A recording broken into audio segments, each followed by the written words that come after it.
Hello and welcome to my channel. My name is Jadisola, and if you're new here, please subscribe to my channel. So let's just go straight in. As you can see from the title, it's called Relocate with Sense: 10 things you should do before and after you decide to move abroad. So from my last video, I'm sure some of you have picked up the fact that I relocated to the UK about a year ago. So I'm going to be sharing 10 things you should do when you're thinking of relocating abroad. So the first thing is that you want to make sure that you're doing it for the right reason. Now, everybody wants to japa. For the people that don't understand what japa means, everybody wants to move abroad. So japa is a slang that we use in Nigeria to describe that that want to move abroad. Anyways, so everybody really wants to just relocate, and because everybody is doing it does not mean that you should do it. So make sure you're doing it for the right reason, because it is the only thing that will keep you motivated, especially if things don't go according to plan. So that's my tip number one. So don't just decide to relocate just for the fun of it. Um, just make sure that you are doing it for you for the right reason. The second thing is, I would say, be mentally prepared. And when I mean be mentally prepared, it cuts across like different things. So if you are not relocating with your family, for example, and you're relocating all by yourself, it can get pretty lonely. So make sure that you're mentally prepared for things like loneliness, right? Also, you need to be mentally prepared for expectation versus reality. So people just assume that, oh, once you've relocated abroad, oh, your life just becomes amazing. And, that's the expectation, but it's not the reality of a lot of people when they relocate. Finally, so please be mentally prepared for when your expectation is not your reality when you move. The third thing that you need to be mentally prepared for is that nobody owes you anything.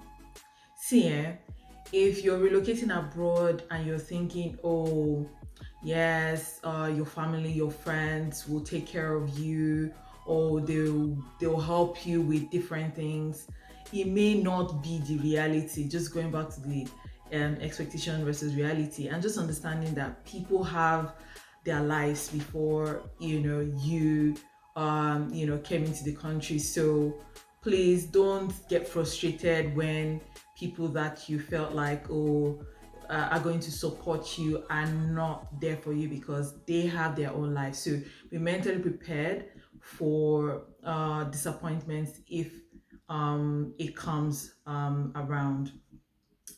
The third tip I'm going to be sharing is, you want to make sure that you sorted out your accommodation. If you're not going to live with family or friends, or you're not going to school and you're staying in the hostel, try as much as possible to sort out your accommodation before you leave, if you can. Now, there are people that will come into a new country, stay in an Airbnb, pending the time when they will get a full accommodation. That is also good, but you want to make sure that you have a plan for your accommodation before you leave, because the last thing you want is to be stranded. So you want to make sure that if you're getting an accommodation on your own, you want to have an idea of how much it's going to cost you. What are the requirements to get a house? Forget how we get houses in Nigeria, where you just find the property. You can they rarely do like checks, for example. But abroad, some will check your credit score, some will request for guarantor, some will request for you know um, a variety of requirements, because you want to get a house. And also just bearing in mind that accommodation sometimes move really quickly. So if you are not set with your requirements, somebody else is just going to take that off of you. So that is tip number 3. Okay. If I'm looking to the side, please just know that I've got like small notes. So tip number 4, and this is for people who are relocating abroad without a job, right?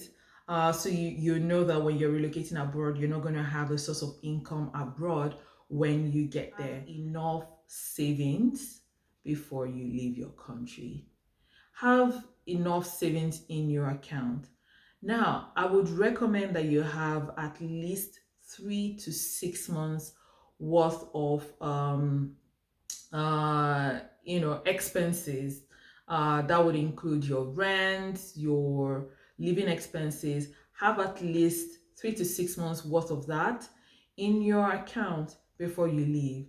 The last thing you want to combine with the frustrations of the new reality, which could be like a lot of disappointments, is having to now deal with being broke.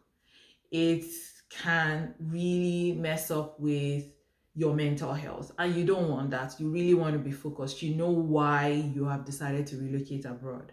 So please have enough money, at least, that can help you to survive for like 3 to 6 months. The fifth tip, which is going to be the last tip for you if you're still in your country and you're thinking of moving abroad, right, is have a plan. And when I mean have a plan, so if you're not coming for school, you're not coming to meet your spouse, um, make sure you have a plan of what you're going to be doing. Especially if you're not on holiday, you really need to be thinking about how to settle down in this new location that you're coming to. So have a plan. Now, a plan is just meant to guide you. It may not necessarily be what you eventually do, but just moving abroad and not having a plan, a clear goal of how you're going to settle in, how you're going to get a job, what roles you might be looking for. Please don't leave your country without a plan. It's very important. Now, we're halfway through.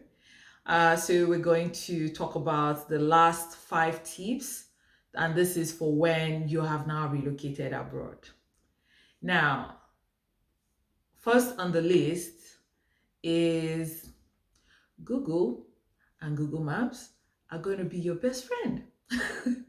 Please, if you don't like to do research on your own, on Google, on YouTube, abroad life is not for you.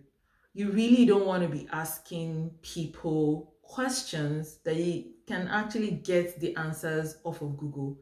Like, people may get tired of you. So learn to do your own research. And it's not even just people getting tired of you, it's you, for your own benefit, doing your own research to learn about anything that you want to learn. Um, Google Maps is to help you move around. You cannot be calling people and be saying, how do I get to this place? Right? Everybody is using the same tool. So learn to use this tool. Like here in the UK, your Google Maps will show you how to navigate from the train to take, the platform to take the train, the bus to take, the bus stop to take the bus, how many stops before you get down, how many minutes you need to walk before you take the next bus or the next train. It will give you all that detail. So there is no need, calling people to be asking them for directions. You want to have access to the internet when you're going out. So when you relocate abroad, one of the first things you should probably do is get a SIM card and have access to mobile data so that you can Google where you need to go or research information on your own, and you're not relying on people supplying you with that information. So the second tip now, after you have relocated abroad, that I would say is ask the right people the right questions. Now, what do I mean by this? Imagine you're going to, now I'm trying to pick a location where everybody will probably know. Imagine you're going to New York, for example, and like you don't want to be asking someone who's heading to Dubai how to get to New York, right? You don't want to be following what the person going to Dubai is doing when you're going to New York. You need to find someone going in the same direction as you, or someone that, is in New York, to be asking them questions about New York. So that's what I mean by that. Um, that's just like a literal, explanation. But like if you're looking to get into a particular industry, ask people within that industry, right, the questions about that industry. If you go and ask people outside the industry, they will give you their opinion, but it may not be as authentic as someone that has gone through that journey and understands the things you need to do or how you need to do certain things within that place. Um, which takes me to my third point, and which is quiet the noise. In as much as you're asking people questions, um, what you find out is that everybody's journey is different. And sometimes people abroad just project um, their own experience onto you and say that is how it is. And it may be true for some people, it may not be true for other people. So you don't, like, a lot of information might come to you and you need to learn to sift through all the information you're getting so that you don't get confused. Because it happens to people a lot when everybody say, oh, this is what they're doing, this is how they did it, or this was how they started. Really, it doesn't mean that that's how your journey is going to be. And if it's not aligning with what you're thinking, feel free to just take it as what it is. It's an advice, it's an opinion, and you have to make your own decision at the end of the day. And that takes me to the next tip, which is experiment fast and fail fast. So while you're taking these decisions, right, you are experimenting, and there are times that your experiment may pan out, and there are times that it may just fail.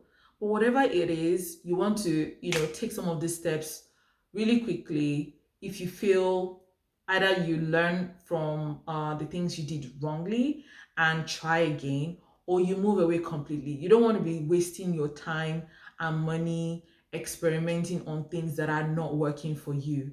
And there are times that you're just not ready for the experiment you are taking. So spend some time to groom yourself to before you take the next step or move away completely to try something new.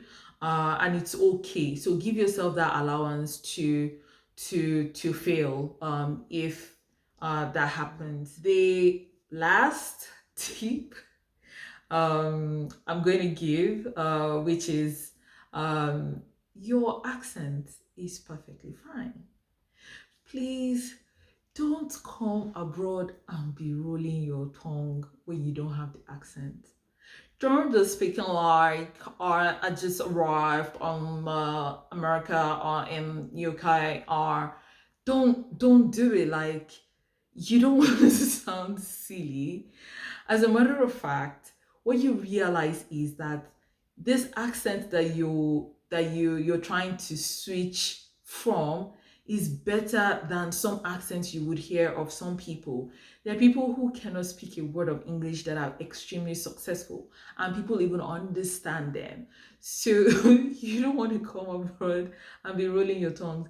Yeah, eventually you may acquire these accents and learn to speak like the people, but don't come in newly and be rolling your tongue. Please just stop it. You will get a job without rolling your tongue. You will be able to communicate without sounding silly. People will understand you. And if eventually you acquire this accent, then great. So those are the 10 things that I think you should absolutely do when you're thinking of moving abroad. And on that note, see you next time and bye.